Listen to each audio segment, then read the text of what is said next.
this generation as a whole is lacking the courage to speak the truth. Speak the truth in common conversation. Welcome to the Howie and Beastmode podcast, where we discuss all things business, including growth, strategy, and execution, as well as personal and professional development. Let's join Howie and Beastmode in conversation. Please try this with 3 things. Even if you're not my person, the feedback from someone like you would be incredible. Yeah, and the feedback, positive or negative, but having you on my team. Having you on my team. Yes. And having your about that. having your support. That's right. Having your buy-in. But again, your buy-in as a top level is different than buy-in of somebody who's desperate, right, and they need any kind of way to get traction. Yeah. And so for us, how do we, and we're going to unpack kind of what you're going through with the process, but how do we focus on growth strategies? We focus on, hey, we need feedback from our peers and subordinates in your case, but then also we need feedback from clients, something to let us know positive or negative. Good point. But all of this is wrapped in the package of we need growth and it needs to be different. And so now, and so that's what you're doing with your process. And so unpack a little bit about what you're doing and kind of give us a 1-minute spiel of what that is. Yeah. Thanks a lot. So what I'm doing right now at work is I have a growth plan that I'm building, and I'm collaborating with 2 of my reps right now to build this growth plan. It's super ambitious. It's basically probably a month and a half of carefully tuned outreach to prospects in an educational way. You and I talk about that a lot. It's highly educational. There's 0 sales pitch. Like a month and a half of getting to know them, literally just caring about them, feeding them, meaning the prospect, the future customer, caring about them, educating them, providing insights, and doing some special things to make them smile. But it's in a plan. We're creating a big planning document about this, which has a framework for, it kind of assumes who the prospects are you want to go after. So that's kind of the requirement is you need to have certain people you do want to get to know as a possible customer. So you have to start with that. But then you basically put them into this planning approach of A, B, C, D, E, F, G, and it's multiple steps. And it's a tremendous amount of planning. And so right now, what we've done so far is we've finished the wireframe document in a spreadsheet of kind of like highly organized, what content we want to share with the customer to provide value to them. How many days do we want to wait between touches? And how, those kinds of, thoughtful planning. So it's 100% thought out of exactly what we're going to do so that it's careful, and we show the customers that we care. And we provide them value, and we let whether or not they ever want a meeting, it becomes kind of like their idea versus us pushing something, right? So it's kind of that new way of selling, which is starting to really get popular. I'm not the only person talking about this by any means, and you do it. You're literally already operationalizing this approach and getting opportunities for your own business. So I'm preaching to the literal choir with you. The next step with what we're doing is we have basically 7 content themes that we will be building out. And so that has been assigned. I have a couple, and then the reps who are collaborating with me have a couple each. And we're going to pull some of the most premium content we have in our company for this. We're going to provide, killer white papers, we have a ton of blogs in my company, the best blogs that fit the topics that we're trying to educate the market on, right? And then we're going to just provide a lot of care to this. And so, but you had a great question for me, which was, it seems ambitious. It seems like a lot of work. It's a month and a half per prospect or more of education and of care and feeding and all that kind of stuff. Low pressure approach, kind of a little bit of a newer industry thing. How do you plan on getting the buy-in of your team? And so that's kind of what we were spitballing a minute ago. And obviously I've got a couple of reps that are working with me on that. But I was telling you in our prep that I feel like I might be overbuilding in this approach. I might be overbuilding without testing. a lot of people in the startup world and in other places know about the concept of an MVP, a minimum viable product, where you build small, test it, and then you go big. I've basically built the whole thing, right? I built the big version without the test. So there's a couple of issues there. Yeah. And so, first and foremost, we all are looking for growth strategies and creative ones at that, And so again, you got to think outside the box. And as we have discussed, not only personally, but on this podcast before, we've discussed that. And that's what you're doing. And so you have the first task of creating that, right? And so you're prioritizing extra time. You're prioritizing your schedule. You're pulling team members in to get thoughts. You're getting feedback initially, and so again, really some key challenges that you're going to be looking at that we've already discussed is rollout. So you got buy-in. How do I get my different team members to buy in? And how can I scale this? Because again, I'm coming at my team with 35 days, but can I come at my team and say, this is the big picture that I want you guys to see, but can we focus on 7 days or 14 days, that it's going to help with our buy-in? So what's your thoughts on that?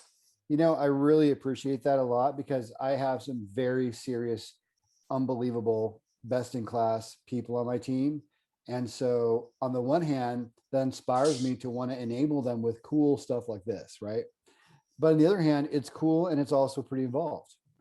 And so I want to provide an easy button, which is why I'm going to load this into our tool. So it's kind of just there for them and they can plug people into it and walk through it, kind of guided by the tool. So part of it is that I want to, utilize our tools that we have, and I want to try to make it easy.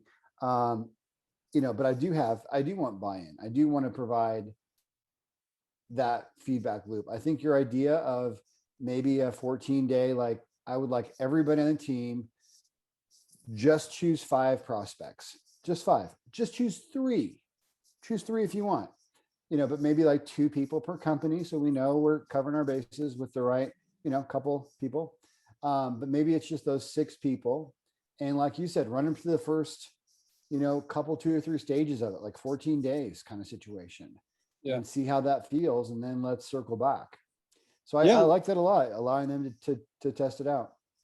And there's a great opportunity there. Number one, to get feedback from your team to say, hey guys, what do you think about this? Here's me, I'm the manager over this team. I want to help you. And so I'm thinking creatively. I'm spending my time to show you something. And so instead of just coming in there being pushy and say, do this or else kind of thing, you're given that opportunity to say, hey, this can be your idea too. Yeah. But at the same time, if I got a rock star, I need my rock star on my team. Yeah. I need that support. But at the same time, I need you to test this out, because you testing it out may be different because your clientels know you differently. Mm-hmm. So I need everybody to test it out. Yeah. How can I come at my rock star and say, I need you to test this out on 5 accounts, but go to somebody who's a little green and say, I need you to do this on 15 accounts because you're not there yet. I think it's really valid. And what's beautiful about your testing approach, I think everybody should be listening to this, is that by getting your team involved in building something like this, and by saying, listen, on the one hand, by the way, I have done a lot of the work myself, even though I have 2 people collaborating with me. It really is collaborative. Like the manager is very much, last night I worked on it until 10:45 p.m. To create the content plan outline of this thing. And it's because I'm even trying to make it easy for my collaborators on my own team. But you're not wrong, because it inspires me when you say getting people involved in the build of something allows them to have a sense of ownership and a sense of making the tweaks, giving feedback to where it's not working. Because I can't assume a version 1 of something is going to be perfect. I mean, the best I can hope for is some results, and then we can make some fixes. So I love what you're saying, but I like it for a higher level reason too, because you mentioned a junior person. I do have some junior people on the team as well, and they're outstanding, but they're junior. And then I have like some best in class sales reps as well. And so what's great about them using this program is that I get different levels of feedback. And I see how it translates across those experience levels. So I love that. I love everything that you're saying. And I think it's exactly what I'm going to do for rollout. I'm literally going to adopt this. Yeah. See, one way that for me, I would try to increase buy-in is try to make it personal towards each rep. So again, I want to sit down with the team and say, hey guys, we're going to do this as a team. You know, all 10 of us, we're going in this direction, but I'm going to sit down with each one of you individually and talk about your role in this, you know, and because again, I need my top rep to know, hey, you're doing great. I need you to focus on 5 new accounts. Because again, this is all specific for new account growth. This isn't for. No, it's all new. You're right. All brand new accounts. And so I need for 5 new accounts, I need you to roll this out. Okay. But then I'm going to go sit down with my junior level and say, hey, you know, I know you have personal goals that you're wanting to do. You're wanting to vacation with your family. You're wanting to buy a new house. And so I really need you to adopt this because I think this can be the way to do that, you know, creating that type of buy-in, you know, because I know you believe it, right? Yeah. You believe that it's going to be successful. I do, because you and I have people reach out to us all the time. And I know this particular chat today kind of is like sales and marketing related for sure, you know, but I think anybody who's trying to drive change and trying to drive initiatives has these same issues. Like how much do I build it before I test it? How do I get buy-in from, you know, from my team members, from my peers? How do I fail early. Fast? All those things. Yeah. How do I get buy-in early?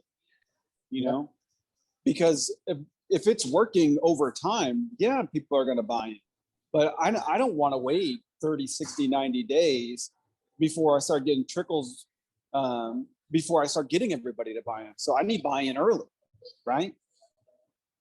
And a lot of that comes from the message. How do I deliver, you know, this, hey guys, we're going after Moby Dick here, you know, and that's the process that we're going after. But it's a team effort. You know, everybody's going to do their part. You know, junior green level, you guys are going to roll out 15, 20, you know, senior levels, you guys are going to do it on 5, you know, and we're going to use everybody's feedback together to improve everybody. And so my top level, Megan, if you're killing it, then I want to know what you're doing differently. What does your message say differently that I can pass over here to John and get John boosted? But John, the only way you're going to get boosted is if you're buying in early. And Megan, the only way you're going to get boosted is if you buy in early. You know? Absolutely. Yep. No, I think it's great. I think it's a really neat way of driving change and driving adoption, whether it's a sales program, a marketing program, or something else in our organization. So I think it's really key. Another thing that we talked, actually, do you have anything more on this one? No. Yeah. Another thing we talked about a little bit during our prep, I guess, was that we need to be thinking about the things that will drive top level big goals. And we need to sort of allow time for that. Yeah. How do you do that? Or make it. Yeah. Well, I showed you my calendar a minute ago and it was almost solid blue. Like actually, like Friday is like 95% blue. Thursday is pretty bad. Tomorrow it's okay, but pretty heavy still. Fortunately, I do have a customer meeting tomorrow, which would be a lot of fun that I'm looking forward to. But how do I do it? Well, you know, I'm failing at it, but I think that's the key. That's the whole point, is that we have to keep the lights on and support team members and support corporate initiatives as well, because those are how the boat stays afloat. But then to drive change, I mean, we're going to have to carve out some time. Some of that will be sacrificial. And I don't think people should I think that should be sprints, not like your whole life that way, right? Like last night, I don't want to have people coming off of our podcast feel like they have to work till 10:45 at night, right? That was one night in a couple of weeks. You know what I mean? I'm not doing that very often. So I feel like we should have some containment around that. but I think part of it's blocking your calendar and defending it, trying to defend a few times a week to work on those bigger tasks, and I think part of it as well is I find so many people, not in my current company, but in my career, so many people just, it doesn't occur to them to solve really big problems. You know what I mean? I don't think it's that they can't. I think they're busy and maybe it's not their job, quote unquote, not their job or whatever, but you're going to have to do some things that are not your job. Actually, to be honest with you, I would probably argue the one that we just talked about with that campaign builder situation probably is not really my job. I mean, you could argue that, but it could be considered marketing, or it could be considered revenue operations, or who knows what else, sales development maybe. It's okay though. I feel like, if I have a passion for it and I feel like it's a big thing and it's not being worked on right now, then it's an area I can help. I can, care about the problem enough to just do it. So I think there's some of that. So I think some of it is finding big, hairy, audacious goals and being willing to sacrifice, but balancing enough to be able to keep all the little tasks from catching fire either. So it's short-term sprints of hard work, sacrificial time, and trying to carve out mini slots during the week to work on those big goals as well. I think for me is not just prioritization of time, but even deeper than that, it's so I don't want to just allocate an hour, for say, to work on these tasks. I want to go further than that, and I want to pick which hour I prioritize, because for me, I am much more creative and much more task oriented to where I can focus earlier in the day. And so I want to be even more protective over that time. And so I just encourage everybody to go a little deeper. That's an idea that I know Craig Groeschel talks about, is not just prioritizing time, but being more specific. Do you know that earlier in the day you're more creative? Well, then, put some brackets around that time. If you're a night owl and whatever, then do it later, Yep. whatever it is. So smart. That's really smart. Yeah. I think I'm easily the night owl personality you're talking about, like hands down, no question about it. But do I block time in accordance with that? And I don't know that I do very much. I think it's a smart idea. Yeah. And again, I know for me, let's just say with cleanup, the nonprofit, I know for me that sometimes like ideas and things like this are constantly popping into my mind of things I want to do, things I want to create. And so what I have to do is I have to grab those, and then whenever I am in my time, I can start trying to implement those or trying to think about those or start spurring conversation. That's one of the best ways, is I just bring an idea to the table and see what kind of traction I have, So. Yeah, I love that. Another thing I'll tell everybody from my perspective is that we get really paralyzed about needing to be perfect, or we get paralyzed about we have too many ideas. And so I think what I've learned is to be imperfect and to just do one of them. Yeah. I have a great sense of priority if I have 4 great ideas or 2 great ideas, and then I've got like 11 business tasks and 3 deadlines. I may struggle to know how to prioritize my time. So I think spending less time on which priority to do it in and freeing myself to say, I'm going to do a terrible job at prioritizing, but I'm going to start with one of these things, is one particular path. One thing I've done in the past as well is I will pick the one I want to do first. There's a reason why I did that last night, because I really want to do this. I have really admired what you are doing with this same approach. I read the book, Sales Engagement by Outreach, which I read it cover to cover. I took notes like an idiot, like all over it. In fact, I got a hard copy for free, and I liked it so much, and I wanted to highlight it. I bought the Kindle one anyway, even though I already owned it, so I could digitally highlight it, so I could print out my notes. I mean, I'm drinking Kool-Aid about this approach. And so last night, I mean, I followed that passion that I have, and that's what I spent time on. Yeah. Yeah.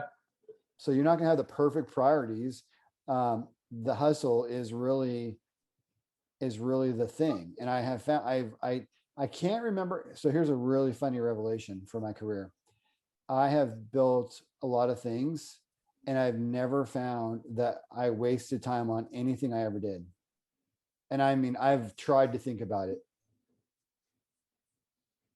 Anything that I've built proactively to try to address a goal, I either used literally or a derivative of that in some other way, or it taught me something that prepared me for something that was coming. So Yeah. I think you have to just tackle the work and not worry about perfection and not worry about perfect prioritization either, but do the work, and you will be shocked how you'll end up using that next Thursday and next year. You'll have a story that inspires someone else, and it'll also prepare you for this side thing that's not quite related, but it prepared you to go in that direction. And so, but people who sit around and are either lazy or too paralyzed by what do I do, or I'm not smart enough, or I'm not good enough, or whatever the thoughts are that paralyze us, they don't get started. Those people don't get to benefit from this miracle. And the miracle is that, and Proverbs talks about this, all hard work brings a profit. I've never seen that not true in my life. Yeah. And I just want to, I know Howie personally. And so I know for him, perfection is something that is part of his nature. You know, he wants to get things right. And so sometimes he's going to build things out a little bit more because he wants to have it more perfect before implementation. But I know that's not my struggle. Like, I could literally have a thought and it's like, okay, let's implement that and get some feedback. And so what I'm saying is each one of us have our own hurdles that we deal with. You know, for me, it's the vulnerability on the back end. So whenever I implement it, it's being able to receive whatever that feedback is, even if it's negative, and be okay with adjusting. I have no problem implementing, but it's what happens if it's wrong? You know, that's what I deal with. And so whatever you deal with, we want you to understand that. We want you to be cognizant of it and go ahead and remove that obstacle in the beginning, remove it early. Yeah. Just like how he's talking about remove perfectionism. For me, remove that vulnerability and just whatever. Love it.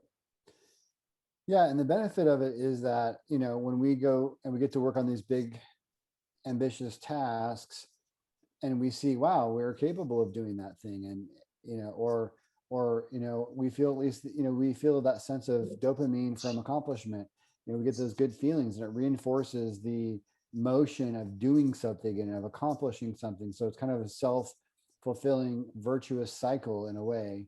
And we learn what doesn't work. I mean, I had an email. So here's what's funny. I almost got fired back in 2007. I almost got fired because I did an ambitious email and I almost took a server down. I pretty much took a server down. That email got us $1 million. So yeah, it was kind of ambitious. I didn't realize we didn't have server infrastructure to handle what I was doing. But I had an admin at the time, and this admin worked for probably 3 months, combining everybody who had ever talked to us in any way. And we created regionalized lists and of these people that at one time had either been a customer or they had been a lead or they had been a whatever. And we regionalized it so each one of my reps could have a list in their territory. We deduplicated it. We made it all organized and beautiful, 10, 11 spreadsheets. And then we did this mail merge about a promo. And I drove the promo too. I worked with product management, created the promo. But I got so efficient at sending these mail merges out, I took our exchange server down. And so I really thought I was going to get fired that day. So that's the downside, is like doing something ambitious can have some risks. But we had $1 million in sales, and it actually revived a product for us that was, not at the level that it needs to be in terms of company focus and of sales. So it's like, even your mistakes can be quite helpful, whether it's in revenue or just in the lesson. Yeah, and so really what we're talking about today is we're talking about 3 different categories. We're talking about feedback. Again, we talk about feedback a lot on this podcast, but this feedback is between our peers. Hey guys, I need you to roll this out. I need some feedback initially over the next 14 days. How's it doing? How's it looking? I need feedback from our customers. Do they like what do they like what they're receiving over these next 7 to 14 days? We're also talking about growth strategy. We're talking about how to do things differently, but at the same time, we're also talking about there's a messaging aspect. How do I create buy-in with my team and ultimately with my customers on the end? That's what this entire episode's about, guys.